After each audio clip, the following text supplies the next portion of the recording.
I didn't even think about yet, like, oh, now does that make Marcus Smart expendable? I mean, it definitely does. I mean, maybe if you think that you can get a pick and some player back, or whatever you want to do, maybe you can do that. But I don't think that was the intention. I I mean, don't I think think it is either. I just think it yeah, opens up possibilities. it opens up possibilities, but it just makes them so much better because now you have a legit guard who can facilitate, who is, as Josue mentioned, can play defense. I mean, this guy when he's on, he's a pest out there. He's got those long arms. He gets in your face. He gets under guys' skin. I mean, he's one of the probably more disliked players in the Oh, he's an NBA. asshole. Exactly, but when he's Yeah. on your team, that makes it that much better. It was Yeah. like the Rondo effect, the Draymond Yeah. Green effect. You know what I mean? Like, go down the line. I mean, he's one of those guys. And what we said last year about this team is that they were kind of soft. They didn't really fight, punch back. They didn't really have that attitude about them. And I think Schroeder has a little bit of that to him. He doesn't really give a shit. He'll just go out there and do his thing, play his game. Now, obviously, you want that to be, just when it comes to the opposing team. I don't know how his personality is or if it will clash with other players. I hope it doesn't. I know this, for whatever reason, this Celtics team has had, some personality clashing over the last few years. So I don't know how that's going to change things. But as far as a fit standpoint and a talent standpoint, like you guys mentioned, I mean, you really couldn't do much better than this. And I think it honestly makes them from like a fringe playoff team to like, middle of the pack type team if you can stay healthy. Back into the 5-6 seed conversation. Yeah. I like this comment from Andrew. The Schroeder, the enforcer, and here from Sebastian. Oh, good. I love this. Like, I actually like. We don't have enough. Like, you need guys who get under people's skin. You want. I don't want. Shirt exchange. You know me. Like, we've talked about this. I don't want daps and shirt exchanges and all of this stuff. And hey. Right. Yeah, I'll hit you up after the game. Yeah. I hate that. I want people to hate us. I want a guy that has no numbers in his phone book. He talks to nobody. He just he only plays basketball. Yeah. He doesn't even get dinner, on the off days. Nah, he doesn't even eat. Now, this is a decent comment here from Isaiah. Afraid Schroeder becomes Rozier. There's Rozier in his game. He is a scoring. You're afraid of that? No, meaning like that he's going to want to get his. A guy in a prove-it year, and now you do have some issues here. If you got to re-sign Smart, because you got Schroeder and Smart both in contract years fighting for relevance and who's going to be the guy and proving it for their next contract. That could get messy. A little bit, but if they start to press and like do things that is out of what their capabilities are, they're not going to improve their worth that way. I mean, the more that they can show that they can help teams win, the more teams are going to be interested in them as free agents. I mean, I think both players have that in them. Like, they're a type of player that can help a good team become better. Similar. I would say similar level, talent level. To be completely honest, I mean, we were just talking about Marcus Smart deal, like just south of $20 million. So, I mean, you're already saying right now that they're right in the same ballpark, assuming that Schroeder accepted that deal when it was offered to him. Obviously, it wasn't on the table this year, but they're right in the same ballpark, I think, in terms of what their worth is to teams around the NBA. In different ways, but absolutely. Yeah. Schroeder is a guy who's, like I said, he's legitimately your third offensive option on this team now, with no doubt about it. Without Fournier being here, he's, as far as guys with their ability to score, I mean, he's not a lights-out shooter by any means, but he's a guy who can score the basketball, as they like to say. In different ways, yeah. Different he's ways. Aggressive. I mean, put it this way, too. Will you rather take Schroeder on this deal or Fournier, 4 years, $80 million, or, go down the line, even like Alonzo Ball. I mean, somebody I think in the comments mentioned, like, obviously they're not the same player, but they're not that far off, and you're getting a guy for 1/3 of what Ball's making, and just 1 year. And like you said, if it's a great match, maybe there's a future for him here in Boston, and if not, then thanks for playing or whatever. Maybe they can flip him in another sort of trade or some sort of package. Who knows? Yeah, I think that's by design. Honestly, I think putting those two together is by design. And it's gonna that competitiveness between the two is gonna make for some really good defense for this team. It's gonna really establish some good practices that we've been talking about for weeks. But it'll be interesting at the trade deadline. Maybe one of them, maybe they get flipped. Well, we'll see which one. There's a lot of people in the chat right now. Yeah, a lot of people in the chat right now saying He's not great at defense. Look, when we're saying he's good at defense, we're not It's an saying effort thing. He's not Marcus Smart. He has enough size to not get I'm gonna absolutely, pull up his stats. he's a competent defender. He's a pesky defender. We're comparing Schroder to what has Brad had, or what has this team had at the point position for all of these years. You're talking about Kemba, Kyrie, Isaiah Thomas, okay? He's Right. miles ahead of those guys in terms of his ability to play defense. He's not Smart, okay? But he is absolutely a guy who can pester guards, who's not teeny where he's going to be exploited size-wise all of the time. And between Smart, Richardson, and who knows if Dunn sticks or not, probably not.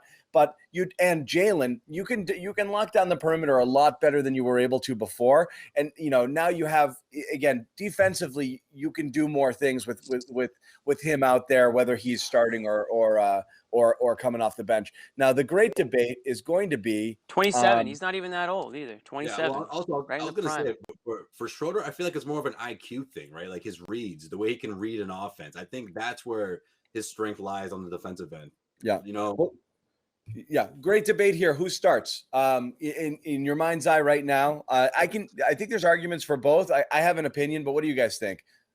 Who starts? I think probably Smart at this very moment. Yeah, I think it's Marcus's job to lose. Continuity factor. Who should? Who would you start? Like, who do you think will, and who would you start? I see it as honestly like a quarterback battle, like what's going on in New England. Although everyone pretty much knows Cam's going to get the start. It kind of feels like it's going to be like Smart is Cam and Schroeder's like Mac. And like, I bet you Smart starts game 1, but I wouldn't like say that it's like definitely Smart's job for like the season.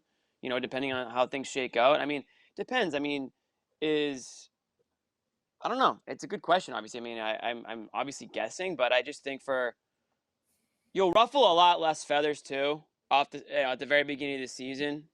Obviously, that being said, it would be tough to like bench Smart in the middle of the year, or at some point during the season for like whatever reason. But I don't know. It's a good question. I'm on record as saying the way Smart plays sometimes is detrimental to Tatum and Brown, but if they want all these guys, like Ime is saying, if they want all these guys to start passing more, and I think also what he said tonight is Smart has asked for the role of being the distributor.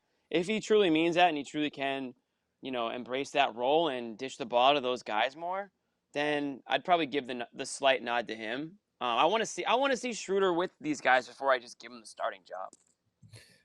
Yeah. Josue, what do you think? Fun to watch. That's gonna be fun to watch. I think it's Marcus's job to lose, and I think that could happen. Honestly, I think Schroeder's that good, especially because what he gives to you on both ends, especially offensively. Like we've seen Schroeder when he gets going, he can. I mean, I'm not gonna call him a closer, but he can put in that fourth quarter work that'll separate a team.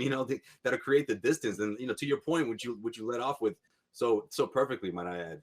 John, that stretch of games with the Lakers, man. Like, remember all the championship hangover? Schroeder came in like, oh, I don't know about that. Here we go, guys. Like, I'm here to do this, and it looked like that was going to be, that was going to carry over into the postseason.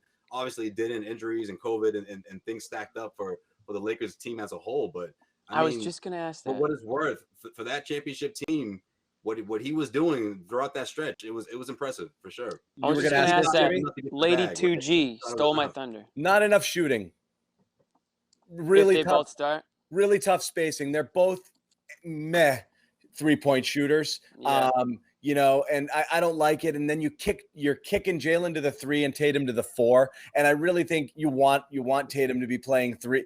I honestly think at this point, we made fun of it last year, but because Horford is a different style of player, double big does make sense to start with one of these two guys at the guard, Jalen 2, Jason 3, Horford and Rob makes the most sense. If you kept Fournier, you could have gone 3 wings there theoretically.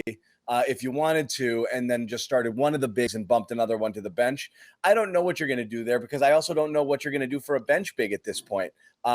Because who is your bench big if Rob and Horford start? Bruno. What about closing out games? It's me, Bruno. I think so it is. You'll see Marcus.